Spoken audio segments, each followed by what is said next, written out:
ठीक, आज पढ़ेंगे हम लोग मौलिक अधिकार। ठीक है, लेकिन पिछले वीडियो का थोड़ा सा चैप्टर जो है, टॉपिक जो है छूट गया था, उसको देखते हैं। ठीक है, इंपॉर्टेंट टॉपिक है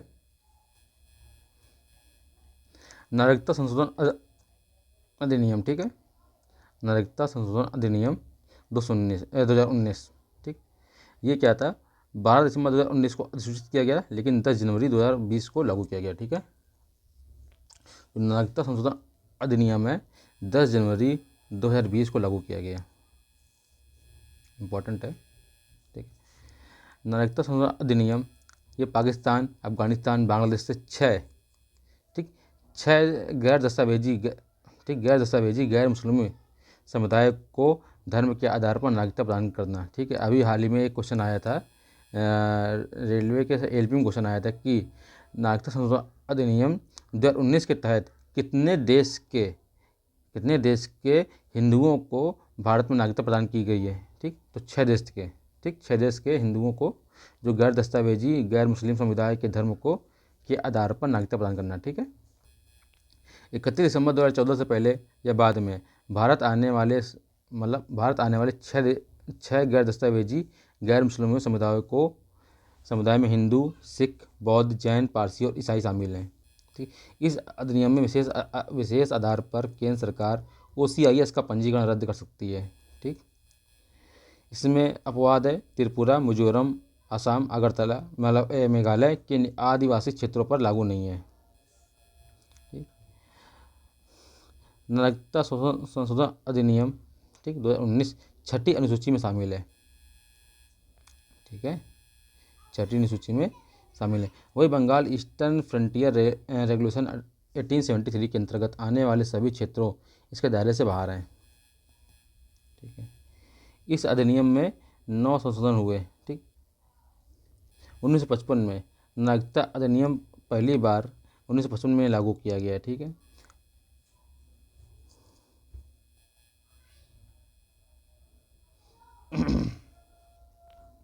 ये डेट याद रखिए। ठीक, नागरिकता संशोधन अधिनियम, नागरिकता संशोधन अधिनियम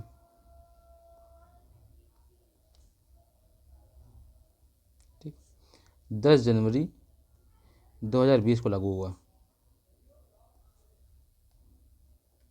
ठीक है, चलिए आज पढ़ते हैं मौलिक अधिकार। ठीक, जो मौलिक अधिकार है इसकी पृष्ठभूमि देखते हैं। संविधान निर्माण के पहले मौलिक अधिकार की क्या क्या मुद्दा था? ठीक है, ये राष्ट्रीय मुद्दा था। 1928 में, ये इम्पोर्टेंट है, 1928 में नेहरू रिपोर्ट में भारतीय लोगों के लिए अपरिहार्य मौलिक अधिकारों की मांग की गई। ठीक है, जो अमेरिकन बिल ऑफ राइट्स से प्रेरित था। 1931 में कराची अधिवेशन हुआ। इसके अध्यक्ष कौन थे? सरदार पटेल थे। ने मौलिक अधिकारों का प्रस्ताव पारित किया। प्रस्ताव ने उद्देश्य प्रस्ताव और संविधान की प्रस्ताव जैसे संविधान निर्माण का शुरुआत में काफ़ी बल दिया। ठीक, अधिकारों का वर्गीकरण। ठीक, मौलिक अधिकार जो तो संवैधानिक थे और मौलिक अधिकार थे। जो अधिकार थे उन्हें संवैधानिक अधिकारों और मौलिक अधिकारों में बांटा गया।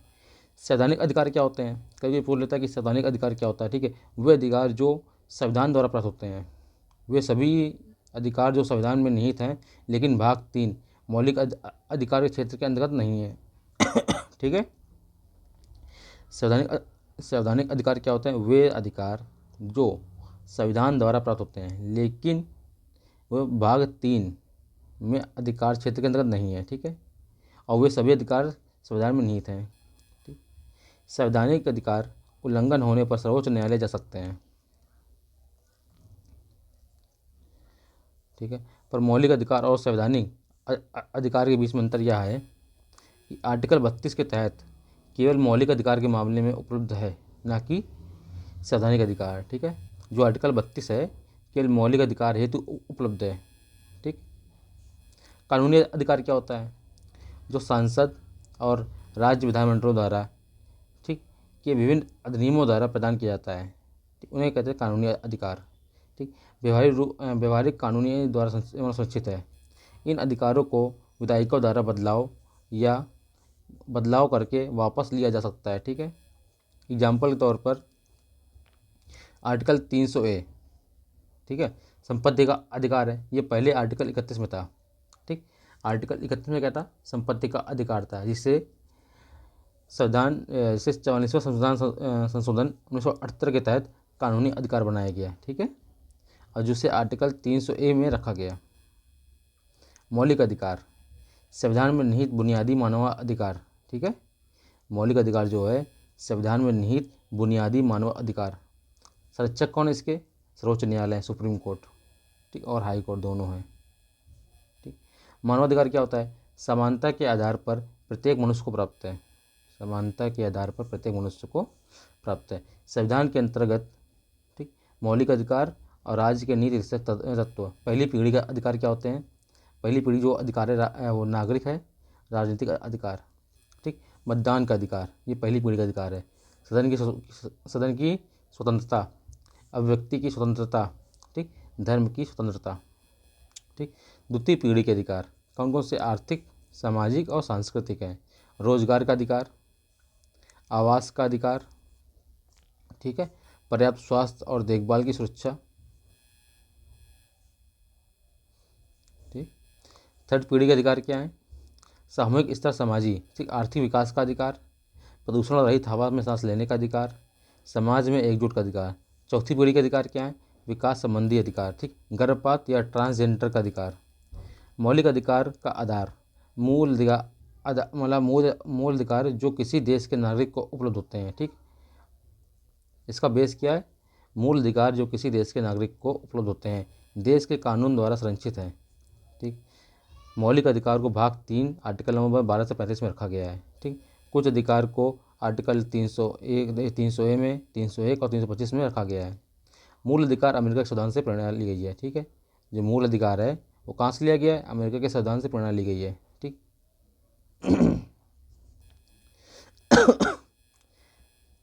भाग 3 को भारत का मैग्ना कार्टा के रूप में वर्णित है। ठीक, जो भाग 3 है इसको भारत का मैग्ना कार्टा बोलते हैं। ठीक, 7 मूल अधिकारों का उल्लेख है। नंबर 1 समानता का अधिकार, आर्टिकल 14 से 18। नंबर 2 स्वतंत्रता का अधिकार, आर्टिकल 19 से 22। शोषण के विरुद्ध अधिकार, आर्टिकल 23 से 24। धर्म की स्वतंत्रता का अधिकार, आर्टिकल 25 से 28। सांस्कृतिक और शैक्षणिक अधिकार, आर्टिकल 29 से 30। संपत्ति का अधिकार, आर्टिकल नंबर 31। ठीक, जिससे 44वें संविधान संशोधन के तहत संपत्ति के अधिकार को मौलिक अधिकार से बाहर कर दिया गया। ठीक है, जिसे अब भाग 17, ठीक, और आर्टिकल नंबर 300A में रखा गया है।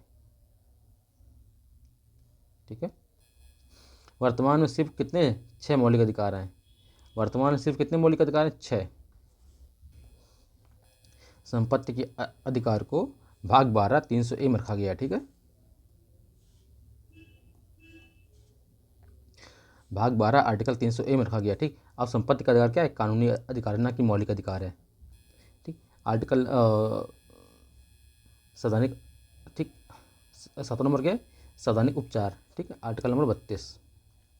ठीक है, मूल अधिकार कितने थे? पहले 7 मूल अधिकार थे।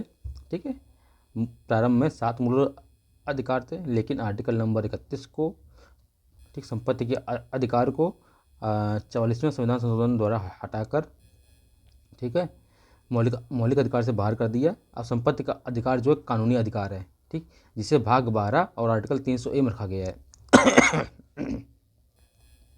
ठीक, एक बार और देखते हैं। समानता का अधिकार, आर्टिकल 14 से 18। स्वतंत्रता का अधिकार, आर्टिकल 19 से 22। शोषण के विरुद्ध अधिकार, आर्टिकल 23 से 24।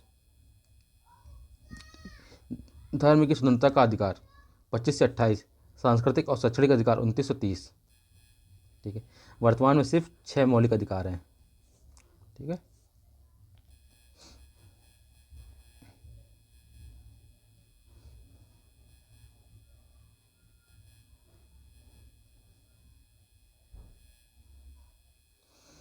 मौलिक अधिकारों की प्रकृति कैसी है? ये न्याय संगत में है। ठीक, प्रकृति में न्याय संगत है।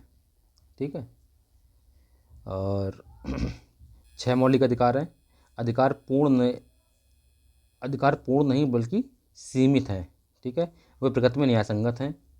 इनकी रक्षा के लिए कौन है? सुप्रीम कोर्ट है। यह अधिकार राज्य की मनमानी कार्रवाई उपलब्ध है। ठीक, यह अधिकार अनुगमनीय स्थायी है। ठीक 6 प्रकार के मौलिक अधिकार कौन कौन से? नंबर 1 समानता का अधिकार। ठीक, जो आर्टिकल 14 से 18 है।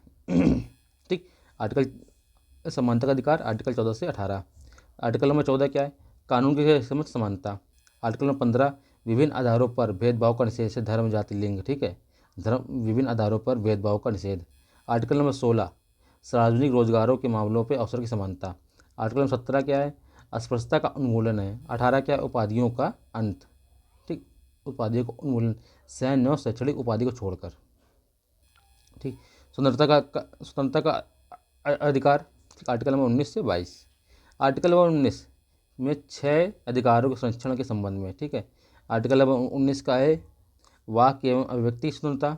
आर्टिकल नंबर 19 का बी शांतिपूर्वक और निरायुध सम्मेलन। आर्टिकल 19 का सी संस्था और यूनियन बनाना। आर्टिकल 19 का सी 19 का डी भारत के राज्य क्षेत्र में किसी भी भाग में निवास करना। ठीक है, आर्टिकल 19 का ई पेशा या अभ्यास करना। ठीक है, आर्टिकल 19 का एफ कोई कार्य व्यापार या व्यवसाय करना।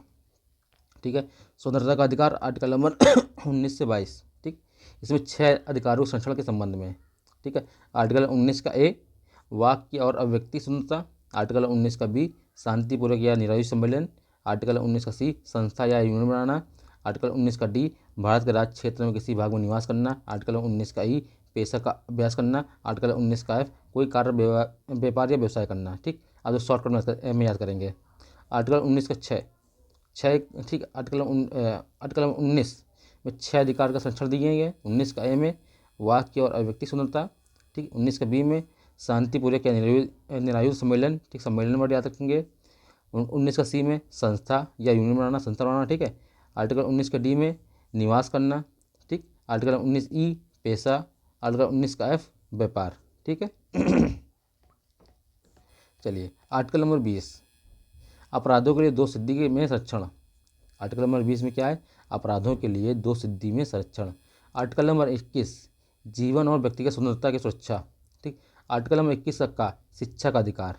ठीक है, ये नया ऐड हुआ है। आर्टिकल नंबर 21 का शिक्षा का अधिकार। आर्टिकल नंबर 22 कुछ मामलों में गिरफ्तारी और नजरबंदी के खिलाफ संरक्षण। ठीक, शोषण के खिलाफ अधिकार।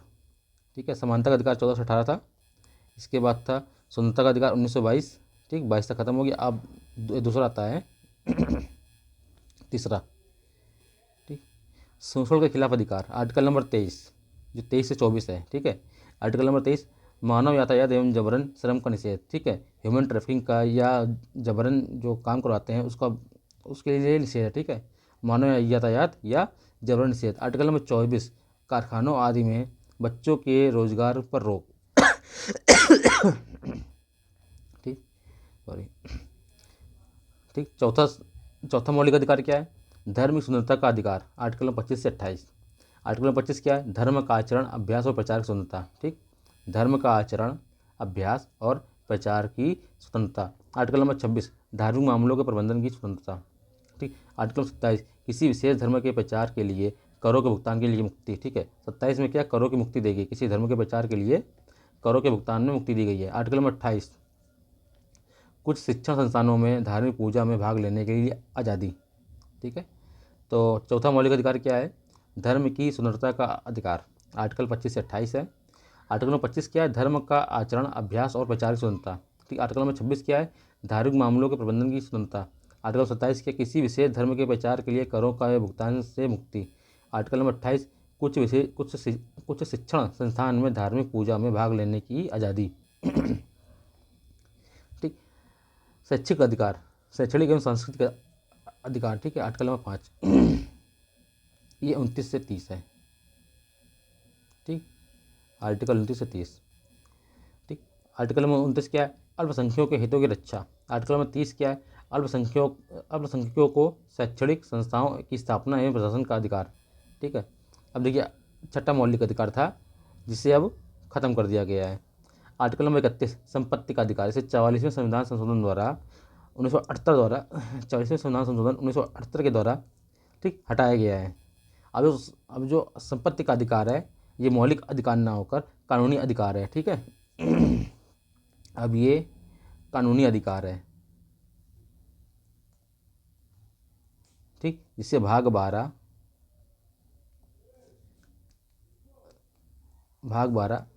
और अनुच्छेद 300A में रखा गया है, ठीक है। किस संविधान के तहत हटाया गया? 44 संविधान संशोधन 1978 के तहत।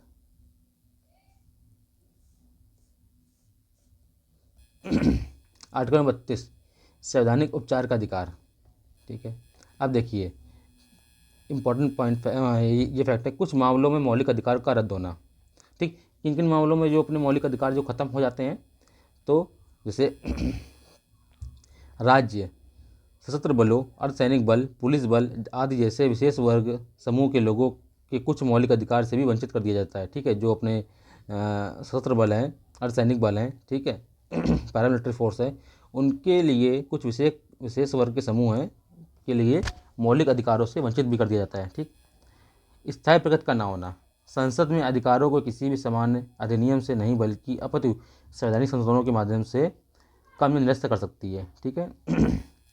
मौलिक अधिकारों का निलंबन, अब ये इंपॉर्टेंट पॉइंट है, मौलिक अधिकारों का निलंबन कब होता है? राष्ट्रीय आपातकाल में आर्टिकल 20 और 21 को छोड़कर सभी अधिकारों का निलंबन किया जा सकता है, ठीक है। याद रखिएगा, राष्ट्रीय आपातकाल में आर्टिकल 20 और 21 को छोड़कर सभी मौलिक अधिकार का निलंबन किया जा सकता है, ठीक। आर्टिकल 20 और 21 क्या था बताइए, याद है? बताते हैं। देखिए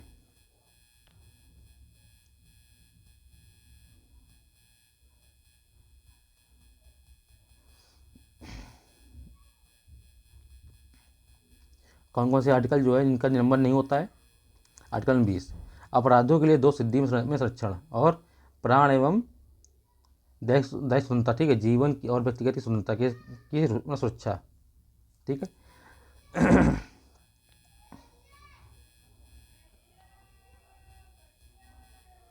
कहाँ चला गया? ठीक, राष्ट्रीय आपातकाल में आर्टिकल 20 और 21 को छोड़कर सभी अधिकारियों को निलंबन किया जा सकता है, ठीक है। 20 और 21 का निलंबन नहीं होता, बाकी सभी अधिकारियों का निलंबन होता है। आर्टिकल 19 में विशेष मामला क्या है?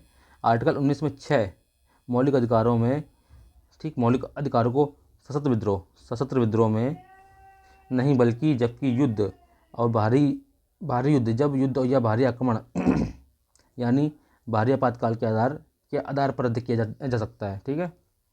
आर्टिकल नंबर 19 को आर्टिकल नंबर 19 में 6 मौलिक अधिकारों को सशस्त्र विद्रोह में नहीं बल्कि जब युद्ध या भारी युद्ध या भारी आक्रमण या भारी आपातकाल के आधार पर रद्द किया जा सकता है, ठीक है।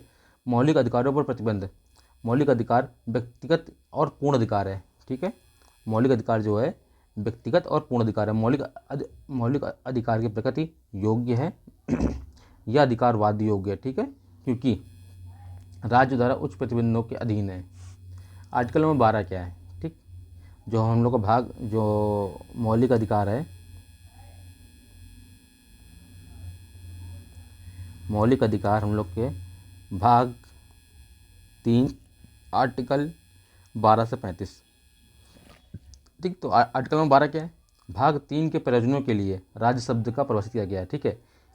आर्टिकल नंबर 12 में राज्य के शब्द को परिभाषित किया गया है कि राज्य शब्द क्या होता है। तो राज्य, जो हम लोग का राज्य, सभी स्थानीय अधिकारी, ठीक, सभी स्थानीय अधिकारी, ठीक, केंद्र सरकार के कार्यकारी और मतलब विधायी अंग, भारत सरकार और संसद, ठीक है। अन्य सभी प्राधिकरण, नंबर 1 सभी स्थानीय अधिकारी, नंबर 2 केंद्र सरकार के कार्यकारी और विधायी अंग, भारत सरकार और संसद, ठीक। अन्य सभी प्राधिकरण जैसे वैज्ञानिक, गैर संवैधानिक प्राधिकरण जैसे LIC, ONGC, सेल, ठीक है। राज्य सरकार और विधायिका, ये सभी राज्य के अंतर्गत है, ठीक है। कभी कभी पूछ लेता है कि राज्य के आर्टिकल 12 के तहत राज्य शब्द में कौन कौन आते हैं? तो सभी स्थानीय अधिकारी, केंद्र सरकार के कार्यकारी और विधायी अंग, भारत सरकार और संसद, अन्य सभी भी प्राधिकरण, वैधानिक या गैर संवैधानिक प्राधिकरण जैसे LIC, ONGC, सेल, ठीक है। राज्य की सरकार और विधायिका। आर्टिकल नंबर 13 क्या है? कोई भी कानून जो मौलिक अधिकार के किसी भी अनुच्छेद का उल्लंघन करता है असंवैधानिक है, ठीक है। कोई भी कानून जो है मौलिक अधिकार का उल्लंघन करेगा वो क्या है? वो असंवैधानिक है, ठीक है। सुप्रीम कोर्ट आर्टिकल नंबर 32 के तहत और हाई कोर्ट आर्टिकल नंबर 226 के तहत मूल अधिकारियों के संरक्षक हैं, ठीक है। सुप्रीम कोर्ट जो है ये सीधे क्वेश्चन पूछता है कि सुप्रीम कोर्ट और हाई कोर्ट किस अधिकार के तहत मूल अधिकार के संरक्षक है, ठीक है, किस आर्टिकल के तहत? तो आर्टिकल नंबर 32 सुप्रीम कोर्ट जो है आर्टिकल नंबर 32 और हाई कोर्ट आर्टिकल नंबर 226 के तहत मूल अधिकारियों के संरक्षक हैं। आर्टिकल नंबर 13 में कानून शब्द का व्यापक अर्थ, ठीक। संसद या राज्य विधानसभाओं द्वारा अधिनियमित स्थायी कानून। अस्थायी कानून जैसे प्रेसिडेंट या गवर्नर के राज्यपाल द्वारा आदेश जारी करना, ठीक है, या ये अस्थायी कानून है, ठीक। अनुच्छेद 13 के तहत न्यायिक समीक्षा, ठीक है। सुप्रीम कोर्ट आर्टिकल नंबर 32 के तहत और हाई कोर्ट आर्टिकल नंबर 226 के तहत मूल अधिकारियों के संरक्षक हैं, ठीक है। न्यायिक समीक्षा कहाँ से लिया गया है? न्यायिक समीक्षा जो है USA के संविधान से लिया गया है, ठीक है। न्यायिक समीक्षा जो है USA अमेरिका के संविधान के से लिया गया है। समानता का अधिकार, ठीक। आर्टिकल नंबर 14 कानून के समक्ष समानता, ठीक है। देखिए क्या है जो कानून की समक्ष समानता है ये कहाँ से लिया? ये ब्रिटिश संविधान में, ये ब्रिटिश संविधान से लिया गया है। मतलब ब्रिटिश संविधान में क्या बोलता है? कानून की समक्ष समानता, कानून से ऊपर कोई नहीं।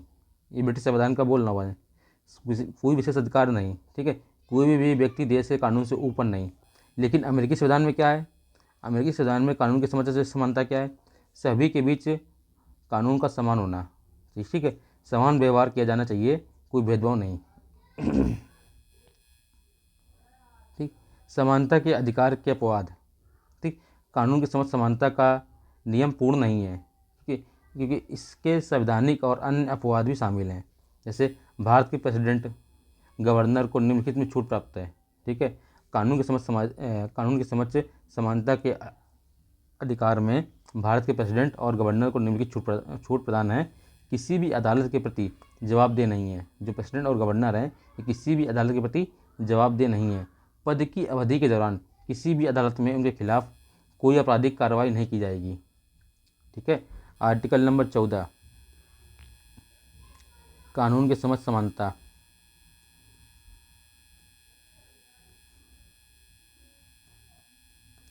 ठीक है। भारत के प्रेसिडेंट और गवर्नर को निम्नलिखित छूट प्रदान है। ये किसी भी अदालत के प्रति जवाबदेह नहीं है। पद की अवधि के दौरान किसी भी अदालत में उनके खिलाफ कोई आपराधिक कार्रवाई नहीं की जाएगी। लेकिन 2 माह के नोटिस के बाद व्यक्तिगत कृत्यों पर दीवानी कार्रवाई का संचालन, ठीक है। आर्टिकल नंबर 15, ठीक। 15 क्या था? धर्म जाति लिंग के आधार पर, ठीक है, धर्म जाति लिंग के आधार पर भेदभाव का निषेध, ठीक है। राज्य के किसी भी नागरिक के साथ केवल धर्म, मूल वंश, जाति, लिंग या जन्म स्थान के आधार पर भेदभाव नहीं करेंगे। आर्टिकल 15 का 2 कोई भी नागरिक केवल धर्म, जाति, मूल वंश, जाति, लिंग, जन्म स्थान या इनमें से किसी के भी आधार पर दुकानों, सार्वजनिक होटलों etc में भेदभाव प्रतिबंधित। आर्टिकल 15 का 3, ठीक है, राज्य की महिलाओं और बच्चों को भी विशेष प्रदान करने की अनुमति है, ठीक है। महिलाओं के लिए सीटों का आरक्षण या बच्चों के लिए मुफ्त शिक्षा का प्रदान किया गया है। आर्टिकल नंबर 15 के 3 में महिलाओं के लिए सीटों का आरक्षण और बच्चों के लिए मुफ्त शिक्षा का प्रदान किया गया है, ठीक है। इसे 33वें संविधान और 74 संविधान 1992 में जोड़ा गया है, ठीक है, ये इंपॉर्टेंट है। इसे 33वें संविधान संशोधन और 74वें संविधान संशोधन 1992 के तहत जोड़ा गया। आर्टिकल नंबर 15 का 4 राज्य को किसी भी सामाजिक और शैक्षिक रूप से पिछड़े नागरिक के वर्ग या अनुसूचित जाति या अनुसूचित जनजाति के लिए विशेष प्रावधान करने की अनुमति है, ठीक है। आर्टिकल नंबर 15 का 4 जो है, ठीक, SC ST के लिए है। राज्य को किसी भी सामाजिक और शैक्षिक रूप से पिछड़े नागरिक के वर्ग SC या ST के लिए विशेष प्रावधान, ठीक है। पहला संविधान संशोधन 1951 के तहत, ठीक है, पहला संविधान संशोधन 1951 के तहत आर्टिकल 15 4 जोड़ा गया, ठीक है। 15 का उपभाग 4 सार्वजनिक शिक्षा संस्थानों में सीटों का आरक्षण या शुल्क में छूट। आर्टिकल नंबर 15 का 6, ठीक, 93 संविधान संशोधन 2019 द्वारा जोड़ा गया, ठीक। ईडब्ल्यूएस का आरक्षण, ये क्वेश्चन पूछता भाई, ठीक है। आर्टिकल नंबर 15 का 6 93 संविधान संशोधन द्वारा 2019 द्वारा जोड़ा गया है। इसमें क्या है, इसमें ईडब्ल्यूएस का आरक्षण है, ठीक है। संवैधानिक 103वें संविधान संशोधन 2019 के तहत आर्टिकल 15 और 16 के तहत शिक्षा और सार्वजनिक रोजगार में भी ईडब्ल्यूएस का आरक्षण, ठीक है। एक बार फिर से देखते हैं, ठीक है। आर्टिकल नंबर 15 फिर से देखते हैं। आर्टिकल 15 का 1 क्या है, राज्य के किसी भी नागरिक के साथ केवल धर्म, मूल, वंश, जाति, लिंग या जन्म स्थान के आधार पर भेदभाव नहीं करेंगे। आर्टिकल 15 का 2 क्या है, कोई भी नागरिक केवल धर्म, जाति, मूल, वंश, ठीक है, जन्म स्थान या इनमें से किसी के भी आधार पर दुकान, सार्वजनिक या किसी भी होटल पे भेदभाव प्रतिबंधित है, ठीक है। आर्टिकल 15 का 3 क्या है, राज्य की महिलाओं और बच्चों को भी विशेष प्रदान करने की अनुमति, ठीक है। इसमें क्या, महिलाओं के लिए सीटों के आरक्षण या बच्चों के लिए मुफ्त शिक्षा का प्रदान किया गया है। इसे संविधान में 73वां संविधान संशोधन और 74वां संविधान संशोधन उनके तहत 1992 के तहत जोड़ा गया, ठीक है। आर्टिकल 15 का 4, राज्यों के किसी भी सामाजिक और शैक्षणिक रूप से पिछड़े वर्ग के एससी और एसटी के लिए विशेष प्रदान करने की अनुमति, ठीक है। पहला संविधान संशोधन 1951 के तहत आर्टिकल नंबर 15 का 4 जोड़ा गया, ठीक है। सार्वजनिक शिक्षण संस्थानों में सीटों का आरक्षण या शुल्क में छूट, ठीक है। आर्टिकल 15 का 6, ठीक, 93 संविधान संशोधन 2019 के द्वारा ईडब्ल्यूएस आरक्षण जोड़ा गया, ठीक। संवैधानिक 103वें संविधान संशोधन 2019 के तहत आर्टिकल 15 और 16 के तहत सार्वजनिक रोजगार में ईडब्ल्यूएस का आरक्षण, ठीक है। आर्टिकल नंबर 16 क्या था, सार्वजनिक रोजगार के मामले में अवसर की समानता, ठीक। तो 16 का 4 देखिए, ठीक है। इसमें इसे 77वें संविधान संशोधन 1995 द्वारा पेश किया गया। यह एससी और एसटी के लिए परिणामी वरिष्ठता के आधार पर पदोन्नति के मामले में सीटों का आरक्षण का प्रावधान है, ठीक। लेकिन इसे अब खत्म कर दिया गया है, समाप्त कर दिया गया है। आर्टिकल नंबर 4 का भी क्या था, 81वें संविधान संशोधन 2000 द्वारा पेश किया गया। इसे एससी और एसटी के लिए आरक्षित रिक्तियों के बाद, ठीक, आरक्षित रिक्तियों के बाद वर्ग के विशेष बाद के वर्षों में ले जाने का प्रावधान है। इसे कैरी फॉरवर्ड रूल के रूप में जाना जाता है। आर्टिकल 16 का 6, 103 संविधान संशोधन 2019 के सरकारी पदों पर आर्थिक रूप से कमजोर वर्गों का आरक्षण प्रदान किया गया है, ठीक है। यह आर्टिकल 16 का 6, ठीक। 16 का 1 क्या है, रोजगार में अवसर की समानता, ठीक। आर्टिकल 16 का 1 में क्या है, रोजगार की अवसर की समानता। 16 का 2, धर्म, जाति, लिंग के आधार पर कोई भेदभाव नहीं। आर्टिकल 16 का 3, निवास के आधार पर कोई भेदभाव नहीं। 16 का 4, आरक्षण पिछड़े वर्ग के लिए। 16 का 5, धर्म, धार्मिक संप्रदाय संस्थान के प्रमुखों के लिए अपवाद। 16 का 6, सरकारी पदों पर ईडब्ल्यूएस की प्रोन्नति पे आरक्षण, ठीक है। अब देखिए भारत में जो आरक्षण प्रणाली है वो कैसी है, कुल संवैधानिक आरक्षण कितना होता है, 100% होता है, ठीक है। अब 100% में आरक्षण कितना होगा, 49.5%, और इसमें से 10% क्या है, ईडब्ल्यूएस भी आ गया, जिससे 15% एससी को, 7.5% एसटी को, 27% ओबीसी को, ठीक, दिया जाता है। 50% शेष 50% क्या वो मतलब खुला है, किसी के लिए भी, एससी एसटी ओबीसी मतलब सबके लिए खुला भर्ती है। आरक्षण कितना मिलता है, 49.5% पे आरक्षण मिलता है, ठीक है। 15% एससी को, 7.5% एसटी को, 27% ओबीसी को, ठीक है। आरक्षण के मुद्दे पर समितियाँ, ठीक। तो केलकर आयोग कब आया, 1953 में आया। जो केलकर आयोग आया वो कब आया, 1953 में आया। सामाजिक और शैक्षणिक रूप से पिछड़े वर्ग की स्थिति का आकलन करना, इनका क्या काम था, सामाजिक और शैक्षणिक रूप से पिछड़े वर्ग की, मतलब ओबीसी के लिए आया ये, ठीक है। पिछड़े वर्ग का आकलन करना है। रिपोर्ट, जहाँ तक कि एससी और एसटी के संबंध में रिपोर्ट को स्वीकार कर लिया गया, लेकिन ओबीसी की सिफारिश को खारिज कर दिया गया। मंडल आयोग, ये मंडल आयोग कब आया, 1979 को आया। केलकर आयोग आया 1953 में, मंडल आयोग आया 1979 में। सामाजिक और शैक्षणिक रूप से पिछड़े वर्ग की स्थिति का आकलन करने के लिए, ठीक है, ओबीसी के लिए। लेकिन रिपोर्ट 1930 में जनगणना के आंकड़ों का उपयोग करके इसने 1957 में सामुदायिक को पिछड़े वर्ग के रूप में वर्गीकृत करके इसने कोटा 22% से बढ़ाकर 49% करने की सिफारिश की, ठीक है। सच्चर समिति, सत्तर समिति जो है ये मुस्लिम समुदाय के लिए है। ये कब आया? 2003 में आया। भारत में मुस्लिम समुदाय की सामाजिक, आर्थिक और शैक्षिक स्थिति का आकलन करना। ठीक, इसने रिपोर्ट में क्या पेश किया? मुस्लिम समुदाय वास्तव में विकास संकेतकों में गंभीर रूप से पीछे हैं। ठीक, समिति ने 5% आरक्षण की सिफारिश की। ठीक है, जो सत्तर समिति है ये मुस्लिमों के लिए, ये मुस्लिम से संबंधित है। ठीक है, भारत में मुस्लिम समुदाय की सामाजिक, आर्थिक और शैक्षिक स्थिति का आकलन किया इसने। रिपोर्ट में ये पेश किया कि मुस्लिम समुदाय जो है वास्तव में विकास संकेतों से में गंभीर रूप से पीछे है। समिति ने 5% आरक्षण की सिफारिश की। ठीक, आर्टिकल नंबर 17। ठीक, 17 क्या था? अस्पृश्यता का अंत। ठीक है, अस्पृश्यता का अंत। गांधी और अम्बेडकर दोनों ही अस्पृश्यता से घृणा करते हैं। गांधी ने उन्हें हरिजन कहा, जबकि अम्बेडकर ने उन्हें दलित नाम दिया। ठीक, ये क्वेश्चन पूछता है। गांधी ने उन्हें हरिजन कहा, जबकि अम्बेडकर ने उन्हें दलित नामकरण का इस्तेमाल किया। अस्पृश्यता की परिभाषा, भारतीय संविधान में ये परिभाषा निर्माण नहीं है। ठीक, अस्पृश्यता अपराध अधिनियम 1955 यह अधिनियम अस्पृश्यता प्रथा के लिए दंड का प्रावधान करता है। ठीक, अस्पृश्यता अपराध अधिनियम 1955 यह अधिनियम, ठीक है, अस्पृश्यता प्रथा के लिए दंड का प्रावधान करता है। अस्पृश्यता अपराध संशोधन अधिनियम 1976। ठीक, अस्पृश्यता को दूर करने के लिए कानूनों को और सख्त बनाना।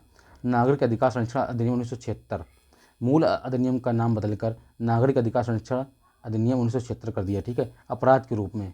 अस्पृश्यता का उद्देश्य एससी को अपमानित करना। ठीक, ऐतिहासिक या धार्मिक आधार पर अस्पृश्यता को न्यायोचित ठहराना। ठीक है, एससी और एसटी अत्याचार निवारण अधिनियम 1989। ठीक, अधिनियम पीड़ितों की सहायता और पुनर्वास प्रदान करता है। ठीक है, यह एक विशेष अदालत और विशेष पुलिस बल द्वारा स्थापित करता है। ठीक है, ये स्थापना करता है। ठीक है, एससी एसटी के लिए अत्याचार निवारण अधिनियम कौन सा था? 1989 में आया। यह अधिनियम पीड़ितों की सहायता और पुनर्वास प्रदान करता है। यह एक इसके जो केस होते हैं एक विशेष अदालत में और एक विशेष पुलिस बल की स्थापना करता है। ठीक है, अगला आता है उपाधियों का अंत, आर्टिकल नंबर 18। ठीक है, आर्टिकल नंबर जो 18 जो उपाधियों का उन्मूलन करता है, सैन्य और शैक्षणिक उपाधि को छोड़कर। ठीक है,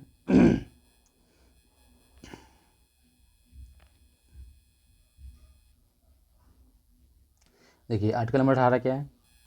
यह उपाधियों का अंत करता है। ठीक, यह राज्य के कोई भी उपाधि प्रदान करने से रोकता है। ठीक, राज्य को कोई भी उपाधि प्रदान करने से रोकता है, सैन्य या अकादमिक उपाधि को छोड़कर।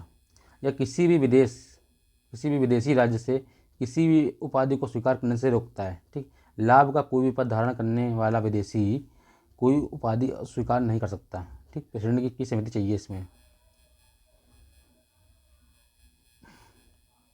स्वतंत्रता का अधिकार। ठीक, आर्टिकल नंबर 19 से 22। स्वतंत्रता का अधिकार में 6 प्रकार स्वतंत्रता दे रखी है। आर्टिकल नंबर 19 में 6 प्रकार स्वतंत्रता कौन सी थी? हम लोग पीछे पढ़ चुके हैं। आर्टिकल 19 के भाग ए में भाषण और अभिव्यक्ति स्वतंत्रता। नंबर 2, शांतिपूर्वक या निरायु सम्मेलन। नंबर 3, संघ बनाने का अधिकार। नंबर 4, ठीक, पूरे भारत में मुक्त आवाजाही के लिए अधिकार। ठीक, नंबर 5, निवास के लिए अधिकार। ठीक है, नंबर 6, व्यवसाय के लिए। आर्टिकल नंबर 20 क्या था? अपराधों के लिए दोष सिद्धि। आर्टिकल नंबर 21 क्या था? जीवन और व्यक्तिगत स्वतंत्रता। 21 ने क्या था? शिक्षा का अधिकार। ठीक है, आर्टिकल नंबर 22 क्या था? कुछ मामलों में गिरफ्तारी और नजरबंदी के खिलाफ संरक्षण। ठीक है, अब देखिए आता है इंपॉर्टेंट पॉइंट। आर्टिकल 19 का 1A, भाषण और अभिव्यक्ति स्वतंत्रता। ठीक है, आर्टिकल 19 का 1 क्या है? भाषण और अभिव्यक्ति की स्वतंत्रता, अपने स्वयं के विश्वास को व्यक्त करने का अधिकार। ठीक है, ये भाषण का अधिकार है, अपने स्वयं के विश्वास को व्यक्त करने का अधिकार, स्वतंत्र रूप से अपनी राय व्यक्त करने का अधिकार। ठीक है, अपने विचारों को व्यक्त करने का अधिकार, जुबान, लेखन, चित्रण, मुद्रण आदि। ठीक है, किसी भी संचारी माध्यम से। आर्टिकल नंबर 19(1) का भी शांतिपूर्ण और बिना हथियारों के द्वारा इकट्ठा होने का अधिकार। जो इसमें दिल्ली में किसान लोग इकट्ठा हो रहे हैं वो आर्टिकल नंबर 19(1) के बी के तहत इकट्ठा हो रहे हैं। ठीक है, शांतिपूर्ण और बिना हथियारों का इकट्ठा होने का अधिकार ये हमें संविधान प्राप्त करता है। ठीक है, बैठक आयोजित करने का अधिकार, धरना प्रदर्शन का अधिकार, जुलूस निकालने का अधिकार। ठीक है, कुछ प्रतिबंध ऐसे निहत्था होना, सभा शांतिपूर्ण होनी चाहिए, सार्वजनिक शांति भंग का कारण नहीं होना चाहिए, आर्टिकल नंबर 19(1) का सी, संघ बनाने की स्वतंत्रता, ठीक है, संघ बनाने की स्वतंत्रता, एसोसिएशन बनाने की स्वतंत्रता, ठीक, संघ में शामिल होने की स्वतंत्रता, संघ में शामिल ना होने की स्वतंत्रता है, ठीक है, आप कोई संघ बनाए हैं, उसमें शामिल हो रहा नहीं शामिल, यह आपका अधिकार है, ठीक, किसके तहत, आर्टिकल नंबर 19(1) के सी के तहत, ठीक है। आर्टिकल नंबर 19(1) का डी, निर्माण भ्रमण की स्वतंत्रता, ठीक है, या आंतरिक हो या देश के अंदर हो या बाहर या देश के बाहर हो, ठीक, देश से बाहर जाने का अधिकार और देश से बाहर जाने का अधिकार और देश में वापस आने का अधिकार, ठीक है।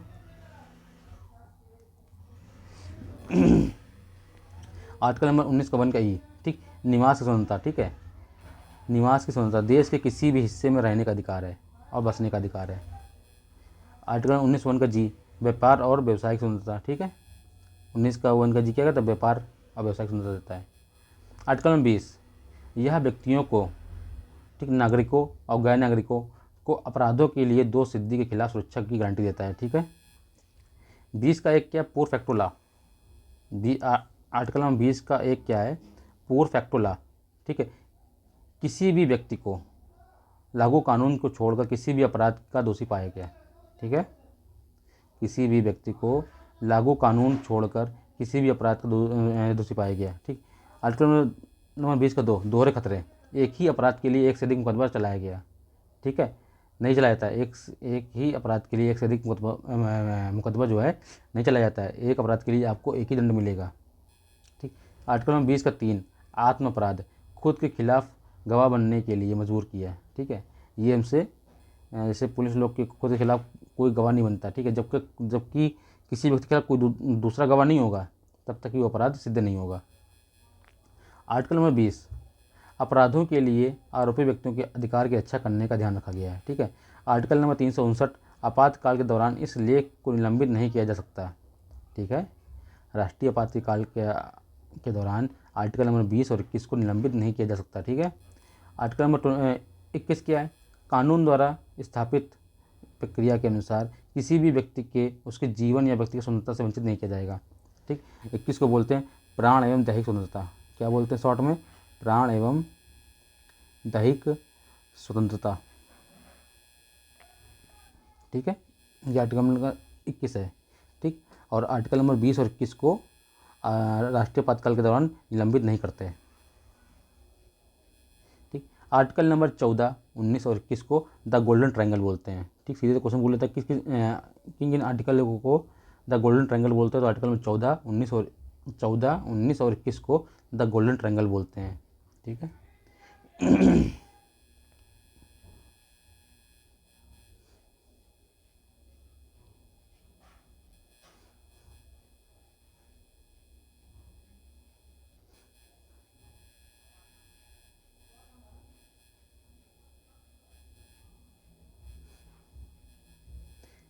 एक शिक्षा का अधिकार, ठीक है, 21 का ए, ठीक है, शिक्षा का अधिकार, ये मोहिनी जैन बनाम कर्नाटक राज्य मामला में सम्मिलित किया गया था, ठीक है। सुप्रीम कोर्ट ने कहा कि शिक्षा का अधिकार आर्टिकल नंबर 21 के तहत जीवन का अधिकार का एक हिस्सा है, ठीक है। सुप्रीम कोर्ट ने कहा था कि शिक्षा का अधिकार जो है आर्टिकल नंबर 21 के तहत जीवन का अधिकार का एक हिस्सा है। बाद में 2002 में भारत में संविधान में 86वें संविधान संशोधन द्वारा शिक्षा का अधिकार को भाग 3 आर्टिकल नंबर 21 में शामिल किया, ठीक है, शिक्षा का अधिकार को भाग 3 आर्टिकल नंबर 21 में शामिल किया गया 86वें संविधान संशोधन द्वारा 2002 द्वारा, ठीक है, ठीक, 86वां संविधान संशोधन 2002 द्वारा जो शिक्षा का अधिकार है, शिक्षा का अधिकार है, ठीक, इसे भाग 3, ठीक, भाग 3 मौलिक अधिकार में भाग 3 आर्टिकल 21A के तहत जोड़ा गया,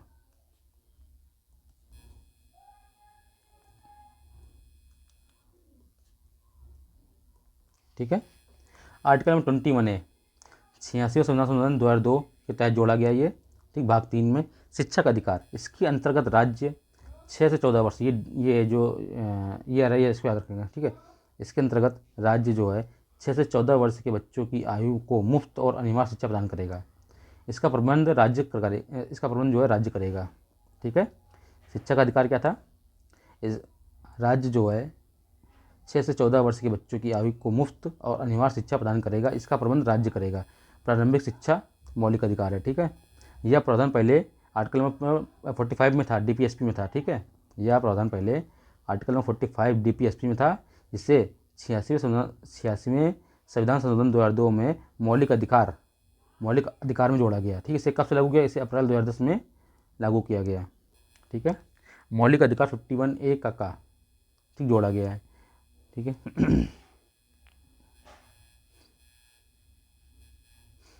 शिक्षा का अधिकार अधिनियम 2019, ठीक, RTE act, right to education act 2019, 6 से 14 वर्ष के आयु के सभी बच्चों को प्राथमिक शिक्षा प्रदान करना और समाज के वंचित वर्गों को 25% का आरक्षण अनिवार्य।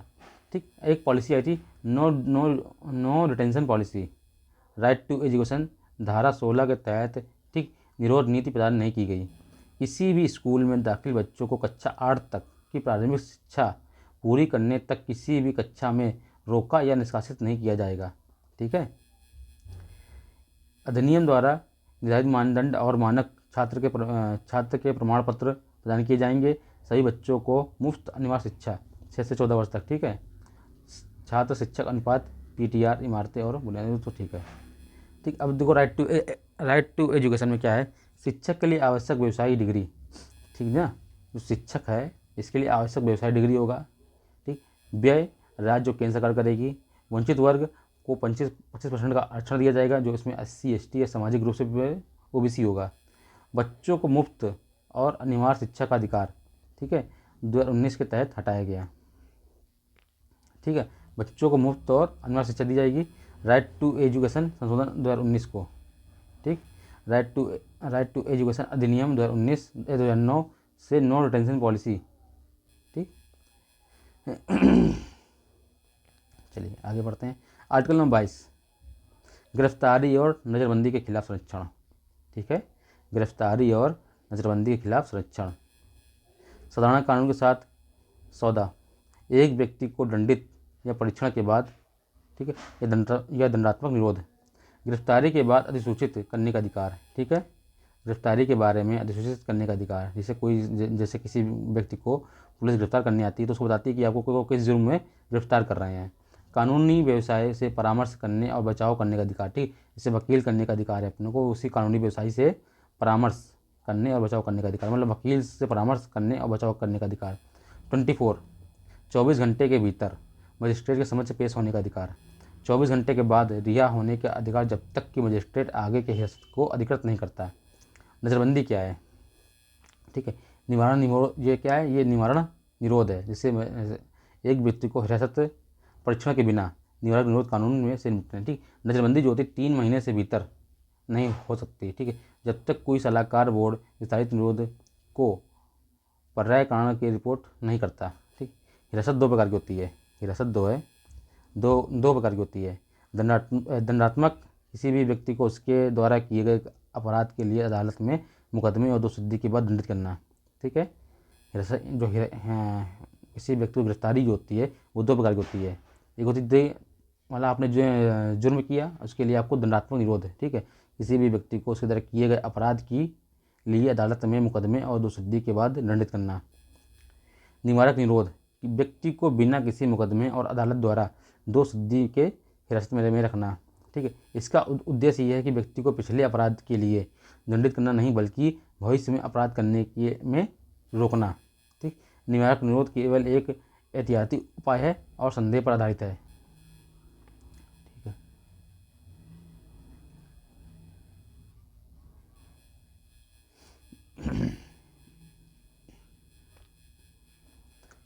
ठीक है, कुछ महत्वपूर्ण जो नियम बने थे, जैसे विदेशी मुद्रा का संरक्षण और तस्करी गतिविधियों की रोकथाम अधिनियम 1974 में।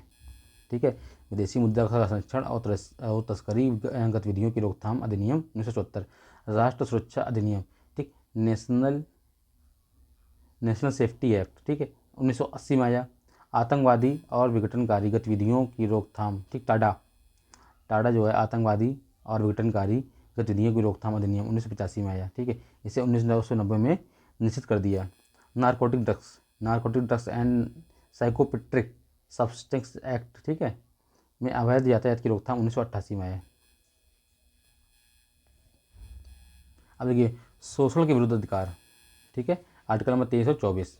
शोषण के खिलाफ अधिकार आर्टिकल नंबर 23 मनुष्य के दुर्व्यवहार और बलात्श्रम की प्रतिषेध करता है। ठीक है, आर्टिकल नंबर 24 का कारखानों में बच्चों के नियोजन को प्रतिषेध करता है। ठीक, आर्टिकल नंबर 23 मानव के दुर्व्यवहार एवं बलात्श्रम का निषेध करता है। ठीक है, डिकोडिंग कीवर्ड, मानव तस्करी क्या है? ठीक, मानव तस्करी यह गुलामी का आधुनिक रूप है। ठीक है, इसमें यौन शोषण के लिए, जैसे नहीं मानव तस्करी मतलब बच्चों को बेच देना, ठीक है, सेक्स वर्कर के लिए लड़कियों को बेचना, ये सब मानव तस्करी में आता है। ठीक है, कानून गुलामी का निषेध करता है। अनैतिक और अन्य उद्देश्यों आदि के लिए महिलाओं, बच्चों और अपंग व्यक्तियों को अवैध व्यापार। ठीक है, बेगार क्या है? ब्रिटिश शासन में ब्रिटिश अधिकारियों जो जमींदारों, किसानों को मजदूरों को बिना पारिश्रमिक के काम करने के लिए मजबूर करते थे। ठीक, बेगार मतलब बिना भुगतान के अनैच्छिक कार्य।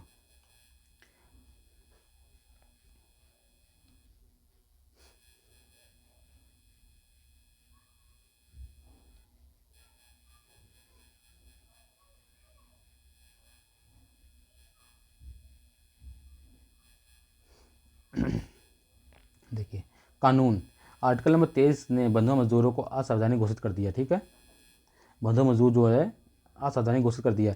आर्टिकल नंबर 23 ने बेगार करने का निषेध कर दिया। ठीक है, मानव तस्करी का निषेध, जबरन श्रम करने का निषेध। ठीक, अपवाद क्या है? सार्वजनिक उद्देश्य के लिए अनिवार्य सेवा लागू करने के लिए राज्य। ठीक है, अनैतिक व्यापार रोकथाम अधिनियम 1956, बंधुआ मजदूरी प्रणाली उन्मूलन अधिनियम 1976 में आया। ठीक है, अनुच्छेद 24 कारखाना आदि में बच्चों को रोजगार पर रोक। यह 14 वर्ष के उम्र के बच्चों को किसी कारखाने, ठीक है, किसी कारखाने या खदान या किसी अन्य खतरनाक जगह में रोजगार पर रोक लगाता है। आर्टिकल नंबर 24 में क्या है? 14 वर्ष से कम बच्चों को किसी कारखाने या खदान या किसी अन्य खतरनाक जगह में रोजगार पर रोक लगाता है। आर्टिकल नंबर 24 द्वारा नियोजित निषेध पूर्ण। ठीक है, खतरनाक शब्द क्या है? संविधान में ये परिभाषित नहीं है। खतरनाक जो शब्द है संविधान में परिभाषित नहीं है। संसद तय करती है कि खतरनाक रोजगार क्या क्या मतलब है। ठीक, बच्चा कौन है? ठीक, बच्चा कौन है? UNCRC के तहत बच्चों का मतलब है 18 वर्ष से कम उम्र का हर इंसान, ये बच्चे हैं। ठीक, 18 वर्ष से कम उम्र का हर इंसान क्या बच्चा है? बाल श्रम निषेध और विनिमय एक्ट 1986 में तहत बच्चा वह है जिसकी आयु 14 वर्ष पूरी नहीं की है। ठीक, बाल श्रम या निषेध विनिमय एक्ट यह बोलता है कि बच्चा वह है जिसने 14 वर्ष पूरी नहीं की है। ठीक, ये बच्चे हैं। किशोर न्याय अधिनियम 2000 के तहत ऐसा व्यक्ति जिसने 18 वर्ष की आयु पूरी नहीं की है, ये बच्चे हैं। पाक्सो अधिनियम 2012 तहत बच्चा वो है जिसने 18 वर्ष की उम्र से कम उम्र का बच्चा होता है। ठीक है, मतलब ये है कुल मिला के 18 वर्ष से कम उम्र का कोई भी व्यक्ति को वो बच्चा होगा। ठीक, परिवार के भीतर लेकिन घर के बाहर। ठीक, परिवार के भीतर क्या? खेती, हर मजदूर, घरेलू काम के लिए जो है ना बच्चे कार्य करते से मतलब, ठीक है, ये लागू नहीं होता। ठीक है, जैसे नौकरानी, प्रवासी मजदूर, रेस्तरां, वेश्यावृत्ति, बड़ी दुकानें। ठीक है,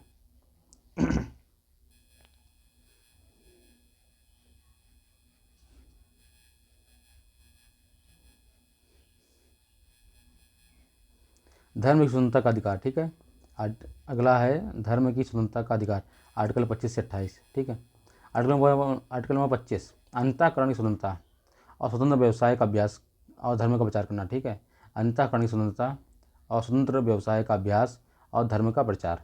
आर्टिकल नंबर 26 धार्मिक मामलों के प्रबंधन की स्वतंत्रता। ठीक, धार्मिक मामलों के प्रबंधन की आज़ादी। ठीक है, आर्टिकल नंबर 27 करों के भुगतान में मुक्ति, विशेष धर्म के लिए प्रचार। ठीक है, अब 25 में देता कि धर्म के प्रचार करना। ठीक, अंतःकरण स्वतंत्रता, हम कोई भी धर्म अपनाएं या त्यागें। ठीक है, 26 में क्या है? धार्मिक मामलों के प्रबंधन की स्वतंत्रता, आज़ादी। आर्टिकल 27 क्या है? करों के भुगतान में मुक्ति। ठीक, करों के भुगतान में मुक्ति और विशेष धर्म के लिए प्रचार। 28 धार्मिक, ठीक, धार्मिक निर्देशों में भाग लेने से स्वतंत्रता और कुछ शैक्षणिक संस्थान में धार्मिक पूजा। ठीक है, आर्टिकल नंबर 25 क्या है, फिर से समझते हैं डिटेल में। अंतःकरण स्वतंत्रता और धर्म के मुक्त व्यवसाय, अभ्यास और प्रचार। यह प्रत्येक व्यक्ति को अंतरात्मा की स्वतंत्रता का धर्म को मानने, अभ्यास करने और प्रचार करने की गारंटी देता है। ठीक है, देखिए अब डिटेल में अंतरात्मा की आज़ादी क्या है। ईश्वर के साथ अपनाने में संबंध, मतलब ईश्वर के साथ अपने संबंध ढालने में, दावा करने की आज़ादी, धार्मिक विश्वास, अभ्यास करने का अधिकार, धार्मिक पूजा अनुष्ठान समारोह, प्रचार का अधिकार, धर्म का प्रचार है। ठीक है। आर्टिकल नंबर 26 धार्मिक क्या था, धार्मिक मामलों के प्रबंधन की स्वतंत्रता। ठीक है, धार्मिक संप्रदाय, ठीक, धार्मिक और धर्मार्थ उद्देश्यों के लिए संपत्ति की स्थापना, रख रखाव, प्रबंधन और अधिग्रहण का कर सकते हैं। आजकल जो नए युग के बाबा हैं वो आर्टिकल नंबर 26 का बेहतरीन उपयोग कर रहे हैं। ठीक है ना, अभी जो सूरजपाल, ठीक है ना, हाथरस वाला कांड हुआ था सूरजपाल इसमें, ठीक है, जिसमें बहुत सारी महिलाएं जो हैं मर गई थी।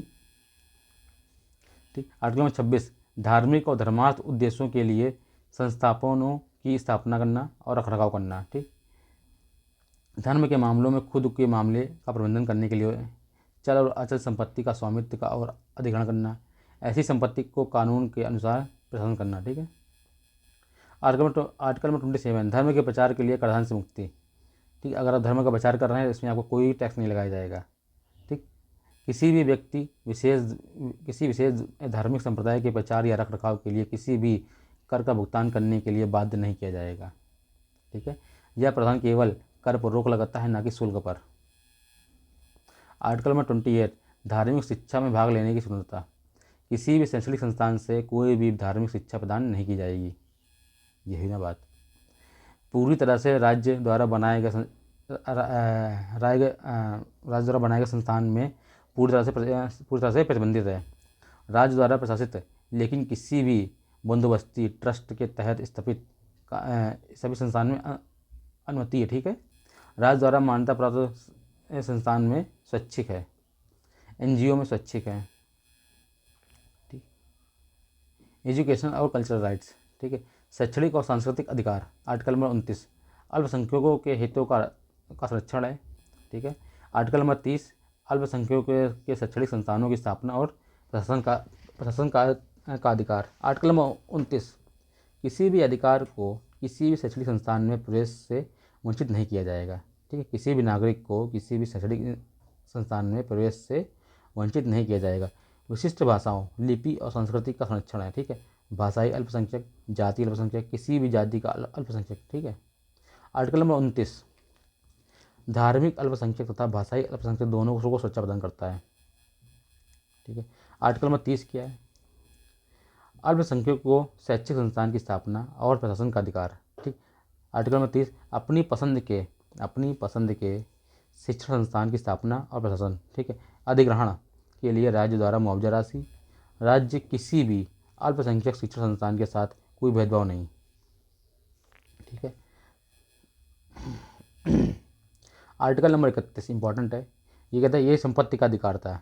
ठीक, जिसे 44 कॉन्स्टिट्यूशनल अमेंडमेंट एक्ट के तहत, ठीक, के तहत हटाकर कानूनी अधिकार बनाया गया। ठीक, और जिसे भाग 12 और आर्टिकल 300A में रखा गया, संपत्ति का अधिकार।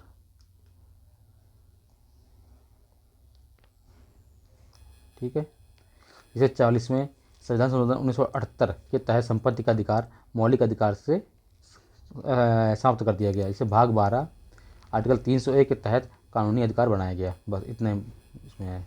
ठीक है, संवैधानिक उपचारों का अधिकार, ये इंपॉर्टेंट है। ठीक है। आर्टिकल नंबर 32 संवैधानिक उपचार। आर्टिकल 32 पीड़ित नागरिकों को मौलिक अधिकार के प्रवर्तन के लिए उपचार का अधिकार प्रदान करता है। मौलिक अधिकार के प्रवर्तन के लिए सर्वोच्च न्यायालय जाने के अधिकार की गारंटी है। ठीक है, सुप्रीम कोर्ट मौलिक अधिकार के प्रवर्तन के लिए आदेश, रिट जारी करता है। ठीक, रिट 5 प्रकार की होती है, याद रखो। रिट कितनी होती है, रिट होती है 5 प्रकार की। प्रत्यक्षीकरण, परामादेश, निषेध, उत्प्रेषण और अधिकार परीक्षा। कौन सी? प्रत्यक्षीकरण, परामादेश, निषेध, उत्प्रेषण और अधिकार परीक्षा। ठीक है। आर्टिकल नंबर 32 को भीमराव अम्बेडकर ने सभी अनुच्छेदों में से सबसे महत्वपूर्ण बताया। ठीक है, इस अनुच्छेद के बिना संविधान शून्य हो जाता है। ठीक, भीमराव अम्बेडकर ने आर्टिकल नंबर 32 को हृदय और आत्मा कहा। ठीक है। आर्टिकल नंबर 32 सभी संविधानों में मौलिक अधिकारों का मूल है। ठीक। यह अनुच्छेद सर्वोच्च न्यायालय को मौलिक अधिकार का एक रक्षक और गारंटर बताता है। ठीक है। आर्टिकल नंबर 32 सुप्रीम कोर्ट जाने का अधिकार है। ठीक है। सुप्रीम कोर्ट के पास रिट जारी करने का अधिकार। ठीक। भाग 3 के तहत प्रदान किए गए हैं मौलिक अधिकार के प्रवर्तन के लिए। ठीक। अब देखिए बंदी प्रत्यक्षीकरण क्या होता है। इसे बोलते हैं हेबस कॉर्पस। ठीक है। बंदी प्रत्यक्षीकरण, हम आदेश देते हैं आपके पास शरीर मतलब होना चाहिए। क्या होना चाहिए? आपके पास शरीर होना चाहिए। इसका अर्थ ये होता है बंदी प्रत्यक्षीकरण। ठीक है। बंदी प्रत्यक्षीकरण, आपके पास शरीर होना चाहिए हिरासत में लिए गए व्यक्ति को रिहा करने के लिए। हिरासत में लिए गए व्यक्ति को रिहा करने के लिए। परम आदेश, इसका अर्थ होता है हम आदेश देते हैं। क्या देते हैं? हम आदेश देते हैं अदालतों और सार्वजनिक कर्तव्यों के प्रदर्शन को सूचित करने के लिए। ठीक है। अदालतों द्वारा सार्वजनिक कर्तव्यों के प्रदर्शन को सुरक्षित करने के लिए। निषेध, इसका अर्थ होता है निषिद्ध। ठीक। अवर न्यायालय जो होता है, अवर न्यायालय की कार्रवाई जारी कर रखने या रोकने के लिए। ठीक है। जारी रखने से रोकने के लिए। ठीक। निषेध क्या है? इसका अर्थ होता है निषिद्ध, अवर न्यायालय की को कार्यवाही जारी रखने से रोकने के लिए। उत्प्रेषण, इसका मतलब होता है प्रमाणित। उत्प्रेषण का अर्थ क्या होता है? प्रमाणित। ठीक है।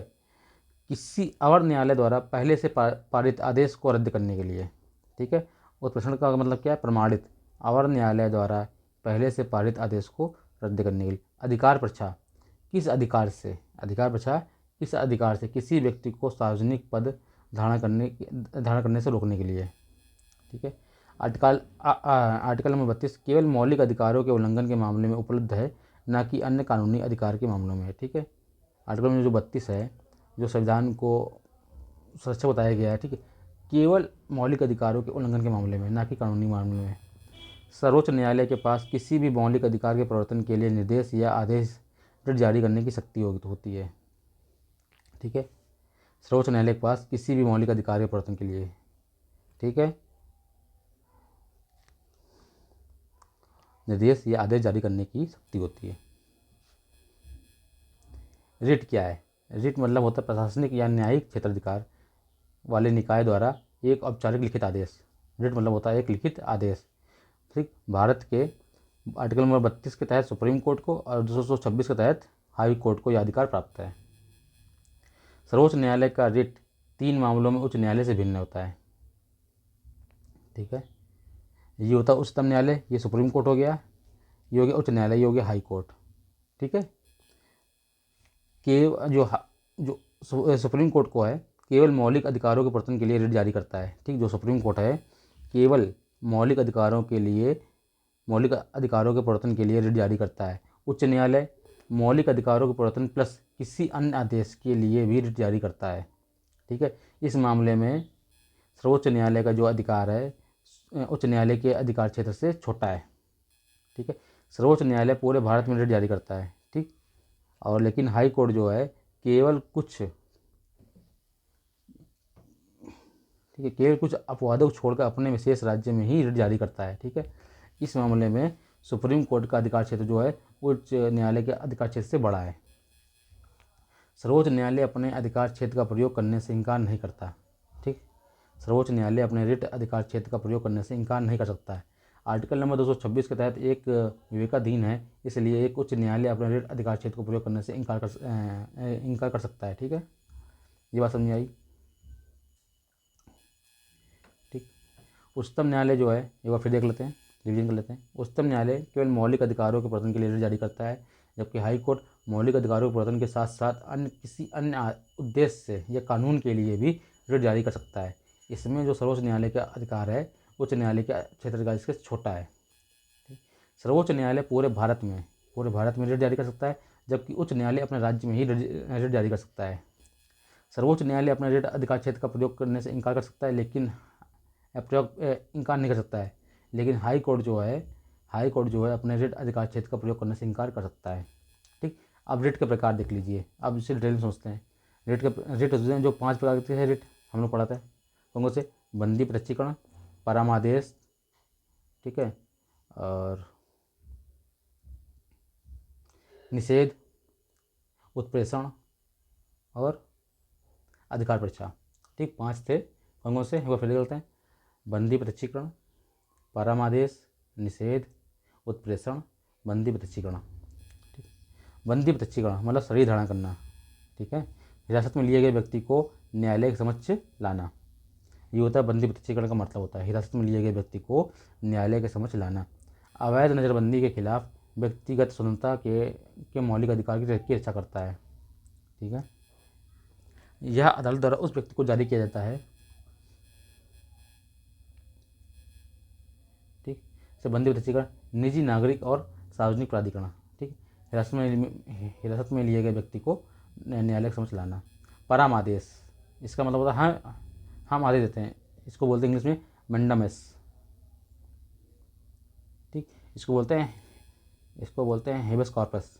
ठीक है, परामर्श हम आदेश देते हैं, अदालत द्वारा एक सार्वजनिक अधिकारी को जारी किया जाता है। ठीक है, याद रखिए, अदालत द्वारा एक सार्वजनिक अधिकारी मतलब गवर्नमेंट ऑफिसर को जारी किया गया एक आदेश जो उससे अपने अधिकार कर्तव्यों का पालन करने के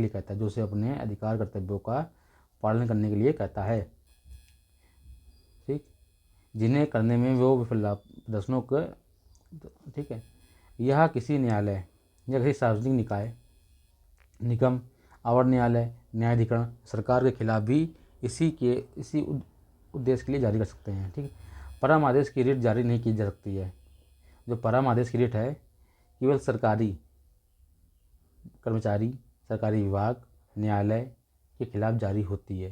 ठीक, किसी प्राइवेट व्यक्ति, निजी व्यक्ति या निकाय के खिलाफ नहीं। ठीक, संविधात्मक दायित्व के रूप में लागू करने को नहीं। ठीक, भारत के राष्ट्रपति या राज्य के राज्यपालों के खिलाफ नहीं इसको जारी कर सकते हैं। न्यायिक हैसियत से कार्य कर रहे उच्च न्यायालय में मुख्य न्यायाधीश के विरुद्ध। ठीक है, परम आदेश यह उच्च न्यायालय का एक आदेश होता है। ठीक है, जो सार्वजनिक पद धारण करने वाले व्यक्ति को देता है।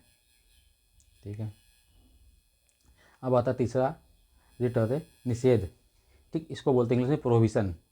इसका मतलब होता है निषिद्ध करना, मतलब मना करना। एक उच्च न्यायालय द्वारा निचली अदालत या ट्रिब्यूनल को जारी किया जाता है। ठीक है, एक उच्च न्यायालय द्वारा निचली अदालतों को जारी किया जाता है ताकि प्रवर्ती को उसके अधिकार क्षेत्र से बाहर जाने या अधिकार क्षेत्र को हड़पने से रोका जा सके जो उसके पास नहीं है। ठीक है, एक उच्च न्यायालय द्वारा निचली अदालत या ट्रिब्यूनल को जारी किया जाता है ताकि प्रवर्ती को अधिकार क्षेत्र से बाहर जाने या उस अधिकार को हड़पने से रोका जा सके। ठीक है, जो उसके पास नहीं है। इस प्रकार गतिविधि को निषेध करने वाले परम आदेश के विपरीत निषिद्ध निष्क्रियता को निषेध करता है। ठीक है, निषेध रिट केवल न्यायिक और अर्धन्यायिक अधिकारियों के खिलाफ जारी की जा सकती है।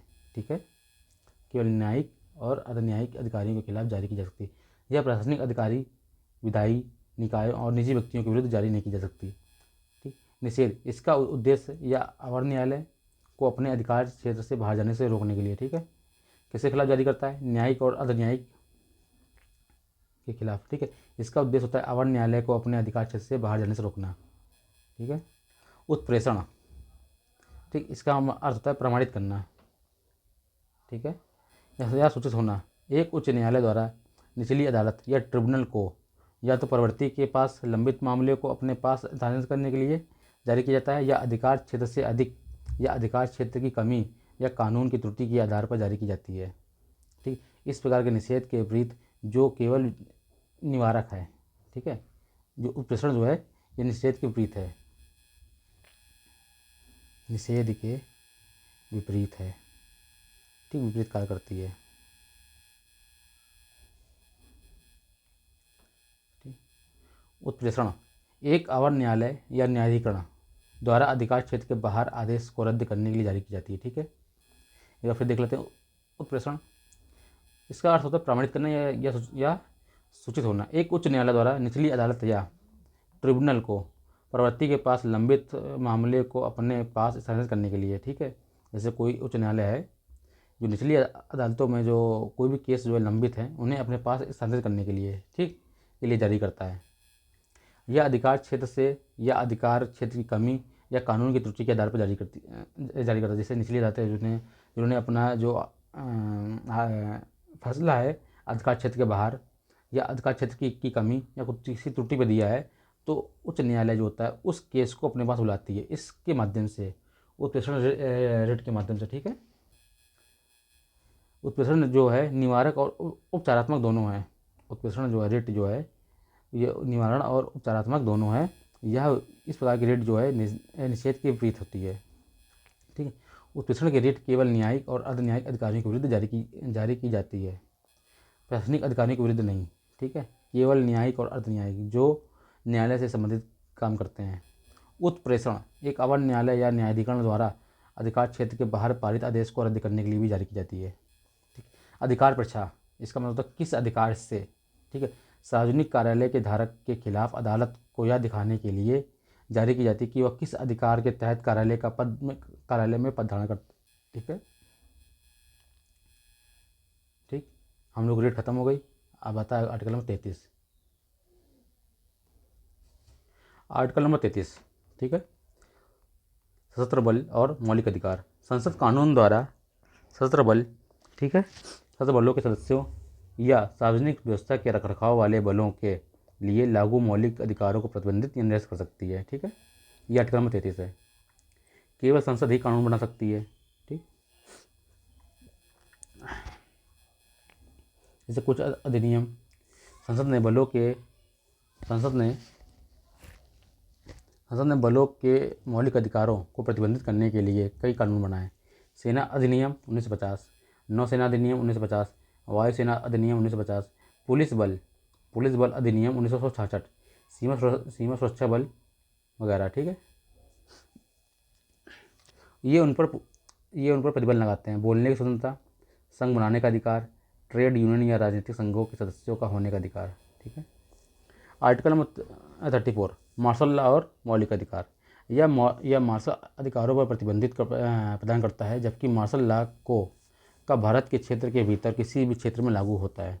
ठीक है, संसद कानून द्वारा किसी भी व्यक्ति का परित्याग दे सकती है जो संघ या किसी भी अन्य व्यक्ति की सेवा में है।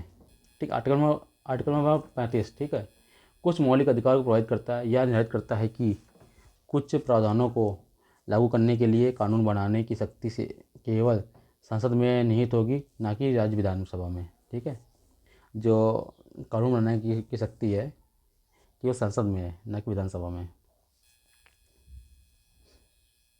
ठीक है, हम लोग को मौलिक अधिकार जो है ख़त्म हो गया। अगले हम लोग वीडियो में DPSP, ठीक है, जितना भी इम्पोर्टेंट फैक्ट या पॉइंट है सब बताया हमने मौलिक अधिकार में। ठीक है, और डिटेल में बात की है। एक बार ऐसा पढ़ो, डिटेल में पढ़ लो। ठीक है, बार बार शॉर्टकट पढ़ते हैं हम लोग, पढ़ लिया मौलिक अधिकार मतलब मोटा, अब क्वेश्चन जब आता है डीप से तो नहीं कर पाते। एक बार पढ़ लो तो क्या दिमाग में रहता है कि हाँ ये आर्टिकल से ये चीज़ संबंधित है। ठीक है, आर्टिकल नंबर 24 क्या है, 25 क्या है, ये सब संबंधित है। ठीक है, तो जब तक आप डिटेल में नहीं पढ़ेंगे, एक ही बार पढ़ना हो जाए, मतलब पढ़ना होता है इसको डिटेल में, इसके बाद क्वेश्चन प्रैक्टिस से हम लोग सब आ जाएगा। ठीक, सही याद हो जाएगा कौन सा आर्टिकल क्या है। ठीक है, धीमे धीमे, और एक बार पढ़ने से नहीं आता। मैं खुद बोल रहा हूँ, एक बार पढ़ने से बिल्कुल नहीं आता। अगर आता है तो आप भगवान हैं। ठीक है, कम से कम एक चीज़ को 3 बार, ठीक, कम से कम, मैक्सिमम तो कितनी भी बार पढ़ें, कम से कम 3 बार पढ़ेंगे तो आप वो दिमाग में आएगी। ठीक है, याद होगा वो। और भाई, ठीक है, कम से कम 3 बार, और बस। ठीक है, अगले वीडियो हम लोग पढ़ेंगे DPSP। ठीक है, पढ़ते रहिए, इसे आगे बढ़ते रहिए, ज्ञान कहीं से भी हो ले लीजिए। ठीक है, चलिए, हम लोग इसके थ्योरी देखने के बाद, ठीक है, हम लोग इसके क्वेश्चन प्रैक्टिस करेंगे। ठीक, क्वेश्चन लगाएंगे कि लगभग 3 से 4 हज़ार क्वेश्चन लगाएंगे। ठीक है, उसमें सब लोगों को हम लोग का क्लियर हो जाएगा कि कौन सा आर्टिकल क्या है, कितना क्या है। ठीक है, कहाँ से कौन सा क्वेश्चन रिपीट होता है कितनी बार। ठीक, तो इस वीडियो में बस इतना ही। धन्यवाद। ठीक, चलिए।